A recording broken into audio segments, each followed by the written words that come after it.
Muy buenos días. Aquí estamos un día más tratando temas que son cruciales para el día a día. Hoy, una vez más, con Raúl Tortolero. Y hoy vamos a hablar de lo que es el supremacismo socialista. Si el otro día hablábamos sobre lo que era el socialismo soft, vamos a ver hoy qué es esto del supremacismo. Muy buenos días, Raúl. ¿Cómo estás, Mike? Muy buenos días. Gracias por la oportunidad. ¿A qué nos referimos con el supremacismo socialista?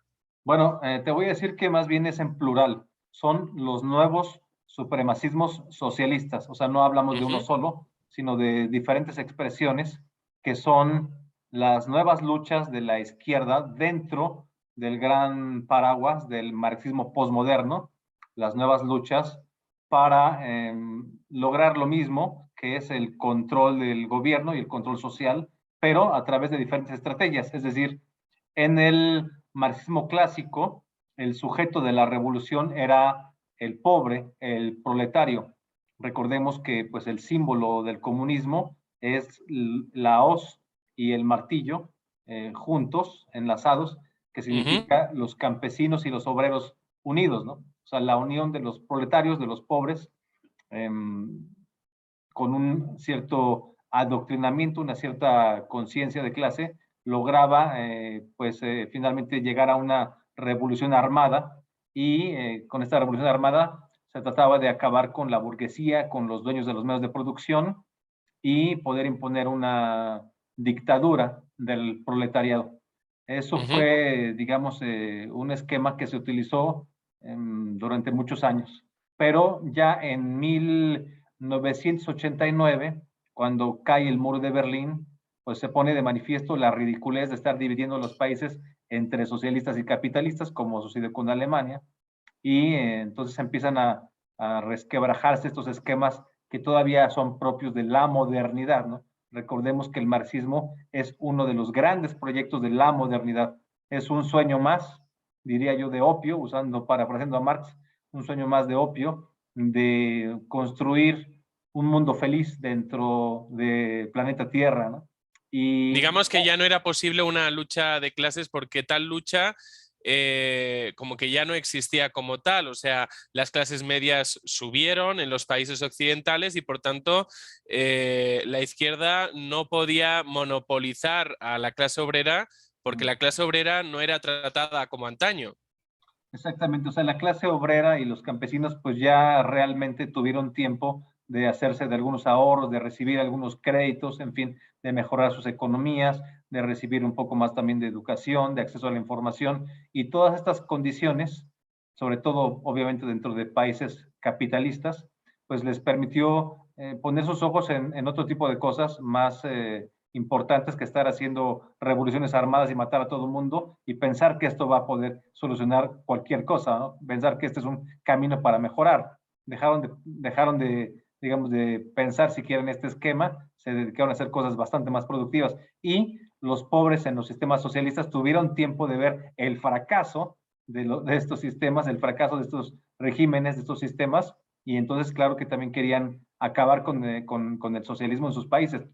Totalmente, ¿no? Y entonces, pues vimos después también en el 90 y 91 que se termina la URSS, ¿no? La Unión de Ujú. Repúblicas Socialistas Soviéticas, y entonces, bueno, eso, hasta ahí llega el esquema del marxismo clásico, que llama a las armas y a imponer una dictadura del proletariado, en fin, a partir de ahí ya podemos ir empezando a pensar en cómo se diversifican las luchas. Ya el sujeto ya no nada más, el sujeto de la revolución ya no nada más es el pobre, el proletario, sino que ahora empezamos con diferentes grupos colectivos, como son el feminismo, el supremacismo feminista, diría yo, el indigenismo, el supremacismo negro, el supremacismo ecologista, el supremacismo animalista, entre otros, ¿no? Por supuesto, también el supremacismo de la agenda LGBT. Este también es muy Ujú. importante. Estas luchas ya estaban planteadas un poco desde antes, algunas pues llevan décadas, ¿no? Desde los 60, la mayoría empiezan a luchar más. Todas son transversalmente de izquierda, marxistas, y son, digamos, la forma en que las izquierdas dividen a la gente. Recordemos que Marx es el padre del odio y el padre del resentimiento social, Y aquí la estrategia es, por supuesto, el victimismo. sí, bueno, y además tener dividida la sociedad, nunca unificarla. Vemos que nunca jamás hemos visto que haya un comunista o un socialista que llame a la unidad nacional, que llame a la gente a unificarse. Ellos siempre están dividiendo a la gente. Primero era entre ricos y pobres, ahora es entre feministas y mujeres que no son feministas, o las mujeres contra los hombres, en el supremacismo feminista. En el O el supremacismo, colectivo LGTB con el heteropatriarcado, ¿no? exactamente, poner a los homosexuales en contra de los heterosexuales y del patriarcado. Vemos O sea, que crean falsos enemigos. O sea, hasta entonces no habían sido enemigos, pero los crean con, claro. con una intención puramente electoral. Bueno, no solamente es un interés electoral, también por supuesto, pero también hay un interés político y social de control. Ahorita voy a platicar un poquito de estos. Entonces, en el caso del supremacismo negro, pues evidentemente se trata de poner a los negros contra los blancos. Y inclusive vemos cómo agreden a las señoras ya grandes de edad, blancas en la calle en Estados Unidos, estos grupos como Antifa o Black Lives Matter, solamente porque la gente es blanca, ¿no? Haciendo pensar a estos blancos que son hijos de gente que los esclavizó y que entonces deben de pagar, ¿no? Está la teoría crítica de la raza muy en boga en Estados Unidos, muy fuerte en las universidades, que es como una revisión histórica del papel del hombre blanco, haciéndolo ver como el peor de los criminales de todas las épocas, el padre de todas las injusticias, lo cual pues es una estupidez, tan estúpido como lo que maneja el supremacismo indigenista, que quiere, digamos, reconstruir los supuestos edenes, ¿no? Los presuntos paraísos que tenían estos imperios indígenas antes de la llegada. Y además fomentando una falsa leyenda negra. Exactamente, antes de la llegada de los españoles supuestamente era el Edén, era todo perfecto, las relaciones comerciales entre ellos eran muy superiores porque eran con cacao, ni siquiera había moneda, no se peleaban por el oro no significaba nada, no había violaciones, no había enfermedades, los gobernantes eran muy pacíficos, cuando la verdad es que estas son puras patrañas. Por supuesto que no era así, ¿no? Había un gran atraso, recordemos que, digo, con todo respeto, pero no había llegado ni siquiera la era del metal, ¿no? O sea, no había llegado el manejo del metal. Aquí las espadas, en lo que hoy es este continente americano, no había ni siquiera el manejo metalúrgico. Las espadas eran de pedernal, eran de piedra, no había cuchillos, o sea, era un atraso, estaban en la edad de piedra en muchas cosas, ¿no? En algunas otras, pues sí había un avance, ¿no? Pero no era de ninguna forma era un Edén. Los aztecas eran un imperio realmente salvaje, que tenían pues bajo su dominio a todas las demás etnias de indígenas también alrededor, que los odiaban y son los que realmente hicieron la conquista. Esos indígenas que ya se cansaban de los tributos, de los abusos, los aztecas pues tomaban presos a sus enemigos y sí se los comían. O sea, está muy claro están muy claros los testimonios. Esto no es un invento. Las costumbres caníbales. Sí, bueno, los sacrificaban, digamos, ritualmente y después se los comían.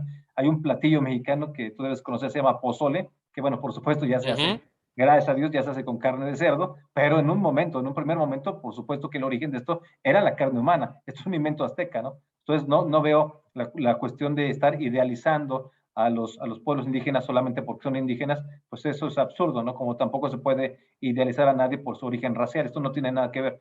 Además, otra cosa, esta cuestión del supremacismo indigenista, al menos en México, como lo maneja, por ejemplo, López Obrador, pues es una cuestión de racismo. Esta cuestión de que llevamos 500 años de resistencia indígena, pues es una cuestión absurda, que la verdad es que López Obrador ni siquiera es un indígena, es un nieto de un español que nació en Cantabria y bueno, ahora se envuelve en la bandera del supremacismo indigenista. Es absurdo, además no de cualquier indigenismo, es decir, ni siquiera defienden a los indígenas en general, sino específicamente a los aztecas. Vemos que ha usado en el gobierno como logotipo a un Quetzalcóatl, que es un dios azteca, además que se supone que él es liberal y entonces tendría que respetar esta cuestión del gobierno laico, de no estar promoviendo ninguna religión, y aquí propone e impone un logotipo que es de un dios pagano, de un dios, pues diré yo un dios falso, porque yo soy católico, un dios, como quieres, un dios de una etnia que es un dios de los aztecas. Podríamos decir que esta es una costumbre transversal en toda Latinoamérica, por ejemplo, en Bolivia, la exaltación de la Pachamama, ¿no? Exactamente, sí, en Perú y en Bolivia, todo esto, la Pachamama, y bueno, hay otras etnias que también los incas no tuvieron sus sus imperios, la grandeza, digamos, en sus épocas, bueno, a costa de otros indígenas también, pero no hay ninguna razón realmente para buscar en este supremacismo indigenista la superioridad de una etnia por encima de las demás, y mucho menos porque esto lo que significa es un ataque a la hispanidad. La hispanidad finalmente trajo, pues sí, bueno, trajo muchas cosas, muchos avances, pero también trajo la religión, trajo el catolicismo, trajo el cristianismo, trajo la cristiandad. Y esto es una cosa muy importante porque además de pues, ser los valores que nos guían actualmente todavía y están impregnados en nuestras leyes, además se fundaron universidades, organizaciones de caridad, instituciones de caridad, de ayuda, de apoyo, en fin, muchísimas cosas que trajo la cultura hispana de la que nos sentimos muy orgullosos, ¿no? Digo, sí, sin decirlo en demérito de los indígenas, pero ¿por qué nada más defienden en este supremacismo indigenista a los aztecas? ¿Por qué no también a los huicholes, a los taramaras, a los tzeltzales, a los tojolabales, a los tzotziles, o no sé? ¿Por qué nada más a lo que era un imperio, ¿no? O sea, esta cuestión de, pues se supone que estos izquierdosos son antiimperialistas, pero menos cuando se trata de los aztecas o de los incas o de la no sé, no. Digamos que este socialismo lo que entrega es una supremacía moral a ciertos colectivos, ¿no? Como si fueran siempre los buenos de la película y jamás hubieran hecho nada mal tampoco, ¿no? Sí, Entonces, como que al final eso se convierte en una discriminación positiva. exactamente. Bueno, también Casi está. esta le podríamos llamar suprenacismo en vez de supremacismo, ¿no? Por la división social y el trato positivo a unos y negativo a otros. Claro, está también el supremacismo ecologista, que es esta idea también de pues, casi tener como una religión a la ecología, al cambio climático, al combate al cambio climático, y también el supremacismo animalista, ¿no? O si quieres resumirlo, unirlo, el supremacismo eco-animalista. ¿Y por qué decimos que es un supremacismo? Bueno, pues en el caso del indigenismo, pues queda muy claro por qué, ¿no? En el caso de los negros, queda muy claro por qué, porque sienten que ellos son superiores racialmente y las otras razas han hecho más daño que la de ellos, entonces ellos se sienten por encima, ¿no? Sienten como que tiene más características, más aportes su cultura que la de los demás, las demás son inferiores. En el caso del supremacismo feminista, es muy evidente que sienten que la mujer que no es feminista está atrasada, es una esclava que pues está bajo digamos, la bota de Dios, bajo el dominio de Dios, es la esclava de Dios, es la esclava de la religión, es la esclava del clero, es la esclava de su esposo y del matrimonio como institución, es la esclava también hasta de sus hijos, y no se diga de sus hermanos y de cualquier hombre, ¿no? O sea, entonces tiene ya muchas esclavitudes esta señora, esta mujer, y por eso, pues por supuesto, las supremacistas del feminismo dicen que pues ellas son superiores. Ellas ya se liberaron de todo esto y entonces pueden pues acostarse, tener relaciones sexuales con quien ellas quieran, el día que ellas quieran, las veces que sea, pueden hacer lo que quieran, no están esclavizadas en absolutamente nada y entonces están libres de Dios, libres de Pero ¿qué los hombres. feminismo es ese si al final acaban haciendo aquello que le criticaban al supuesto machismo? Uh -huh. Entonces dices, pues, si tan condenable era ese tipo de conductas en los hombres, igual de condenable tiene que ser en las mujeres, ¿no? ¿Qué Claro, liberación hay en ello? no, claro, y además pues que pues plantean todo como si fuera una esclavitud, no se dan cuenta que pues al contrario, la religión es trascendencia y el matrimonio también, ¿no? O sea, no se dan cuenta que son proyectos importantes de unidad, de armonía, de desarrollo, de caminar juntos en equilibrio con los demás, ¿no? Y pues no veo las feministas, las veo muy solas realmente, porque pues ya no tienes a Dios, ni a la institución, ni a la religión, ni a la iglesia, ni al esposo, ni a nadie, pues no sé, que nada más se tienen ellas las que van a hacer ahí sus manifestaciones con los sobacos peludos y a vandalizar los monumentos, es lo único que tienen, y eso a veces, ¿no? Porque inclusive hemos visto cómo hay estas feministas, supremacistas feministas, que agreden a mujeres policías, siendo que también son mujeres, o sea, no defienden jamás a las mujeres, ¿no? Se sienten por encima de todas las mujeres comunes y corrientes, al grado de poder agredir, quemar o violentar a mujeres que están, pues, en servicio de policías en las marchas, ¿no? Entonces, todos estos supremacismos son una manifestación del marxismo postmoderno y que pues son las nuevas luchas realmente de las izquierdas, son las nuevas izquierdas, ¿no? Hay diferentes padres de estas nuevas izquierdas, sería largo hablar de todos los autores, pero básicamente eso es la izquierda que hay hoy. Vemos, por ejemplo, a Gabriel Boric, el nuevo presidente de Chile, el presidente electo de Chile, pues suscribiendo las ideas del supremacismo feminista, ¿no? Hablando a favor del aborto, hablando a favor también del supremacismo gay. Los gays también, en este caso, el supremacismo de la agenda LGBT, sintiéndose también lo mismo, superiores, porque pues ellos no están atados a una institución, no están atados a una sexualidad, tienen una sexualidad libre. Bueno, pero están atados a un lobby que como se salgan de las tesis de ese lobby ya son el demonio, ¿no? Claro, ¿no? Y además, bueno, pues el marxismo lo usa, los instrumentaliza todas estas luchas, estos supremacismos, para enfrentar a unos contra otros. O sea, para enfrentar a las mujeres contra los hombres en el feminismo, ¿no? Ahí ya está dividiendo como siempre a la sociedad. Marx, el padre del odio, el padre del resentimiento social. Enfrentar a los negros contra los blancos en el supremacismo negro. Enfrentar a los indígenas o los que se perciben como indígenas contra los blancos y contra todos los demás en el indigenismo. Enfrentar a los ecologistas contra pues, los industriales o gente que trabaja normal y que tiene que ir en coche a su trabajo, también enfrentarlos. Enfrentar a la gente que, pues, que come carne con los animalistas, ¿no? Los animalistas con la gente que, pues, que come sus tacos de suadero o algo así, ¿no? O sea, todo un enfrentamiento social, tener a la gente dividida, porque de esta manera es más fácil, al atizar los conflictos, es más fácil controlarla, es más fácil acotarla políticamente, ¿no? Una sociedad unida y fuerte es lo que menos le conviene a estos regímenes autoritarios que son los socialistas que vemos en América Latina, bueno, también en Estados Unidos, por supuesto, ¿no? Y en Europa, en España. Pues entonces podemos decir que realmente estos grupos están siendo usados por las élites para dividir la sociedad, dividir la familia, incluso hasta llegar a dividir a lo que es la persona, ¿no? Con las múltiples identidades y autopercepciones que ofrecen este tipo de ideologías. Exactamente, y además los supremacismos, los nuevos supremacismos socialistas de los que hemos hablado en esta ocasión, pues son los que finalmente enarbolan y defienden la agenda del globalismo, ¿no? Vemos muy claro que, por ejemplo, la Agenda 2030, que es uno de los brazos que expresa este globalismo, este progresismo, pues son los que llevan, por ejemplo, el aborto, los que viven el aborto, el feminismo, el no tener hijos, toda esta deconstrucción de los valores de Occidente, de los valores fundacionales, de los valores trascendentes de Occidente, coincide muy bien con la Agenda 2030, con las agendas del globalismo. Es decir, son expresiones del globalismo rojo, estos supremacismos, ¿no? Incluso la eutanasia, ¿no? O sea, ya cuando alguien ya no es útil para la sociedad, bueno, puerta y que vaya a la siguiente vida, ¿no?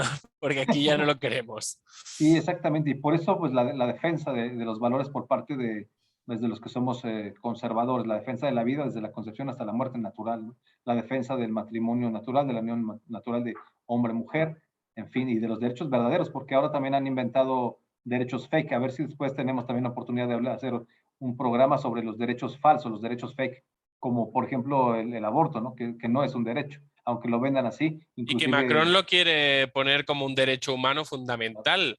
Sí, sí, sí. Algo horrible. No, las cosas también están realmente confundidos, no tienen claro qué es un derecho humano y qué no puede ser un derecho humano. En eso estamos, en esa, en esa división social donde se premia a algunos simplemente por el hecho de ser negros, gays, ecologistas, veganos, eh, pero al final lo que vemos en resumen es un ataque a todo lo tradicional, ¿no? A la imagen tradicional de lo que es, pues eso, la familia y todo el funcionamiento clásico y el que ha fundamentado que nuestra sociedad prosperara hasta hace relativamente poco. Así es, definitivamente esta es la función que tienen también estos supremacismos, digamos, derruir los valores de Occidente, porque al marxismo siempre le ha estorbado el cristianismo, ¿no? O sea, no es compatible, a pesar de que haya algunos teóricos de la teología de la liberación, que realmente pues no es, eso no es católico, aunque digan que sí, o sea, pues es marxismo encubierto, ¿no? Pintado de religión, pero pues la función básicamente es destruir al cristianismo, ¿no? No es compatible el socialismo con el cristianismo. El cristianismo les estorba porque defiende la vida, defiende a Dios, defiende la familia, defiende la libertad, defiende la propiedad privada, ¿no? El derecho que tienes pues, darle a tu familia un lugar donde vivir, por ejemplo. Y cómo, para terminar, ¿cómo podemos luchar en contra de esta división social, de este supremacismo socialista?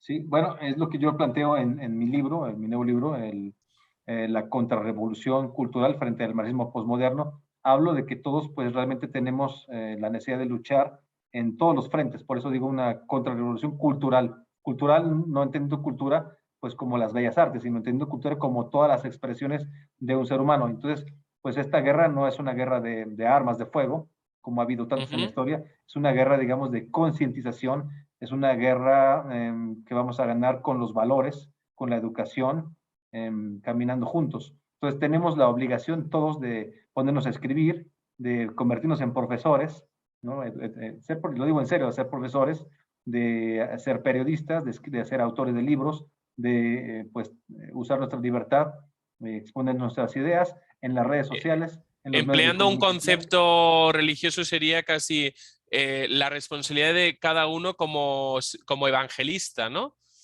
Sí, sí, sí, bueno, sí, de alguna manera así se puede decir. O lo que comenta, por ejemplo, el Papa, ¿no? Tener una iglesia en postura de salida.